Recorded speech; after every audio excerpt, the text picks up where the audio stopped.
சனிக்கிழமை ஈவினிங் போல் எல்லாத்தையும் ஒட்டுக்கா எடுத்து மேலே போட்டாச்சு. இனிமேல் 2025க்கு தான் எல்லாமே தேவைப்படும். இந்த அம்மன் டால் வந்துட்டு நிறைய பேர் கேட்டிருந்தீங்க, எங்கே வாங்குனீங்க அப்படின்ட்டு.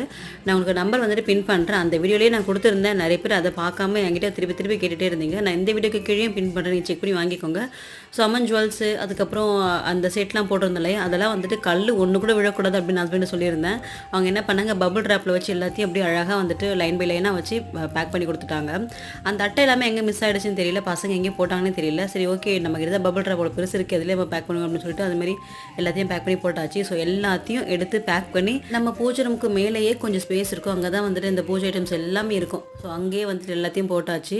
டெக்கரேஷன்ஸ் பண்ணும்போது அவ்வளோ ஆக்டிவாக இருந்தேன். அதை எடுத்து வைக்கும்போது ரொம்ப லேசியாக ஒன் பை ஒன்னாக சாப்பிட்டுட்டு அப்படியே தான் பண்ணிட்டு இருந்தேன். இருந்தாலும் வந்துட்டு கடவுள் எல்லாத்தையும் எடுத்து வச்சாச்சு. கலசம் உள்ள போட்டிருந்த பச்சரிசியை நம்ம பொங்கல் செஞ்சுக்கலாம். அதுக்கப்புறம் அம்மன் மேலே போட்டிருந்த பூக்கள், வாழைக்கண்ணு, இந்த மாயில் இது எல்லாத்தையுமே நாங்கள் மறுநாள் தான், அன்றைக்கி நைட் ஆகிடுச்சு. ஸோ போடக்கூடாதுன்னு சொல்லிட்டு மறுநாள் காலையில் போய்ட்டு மரத்தில் போட்டு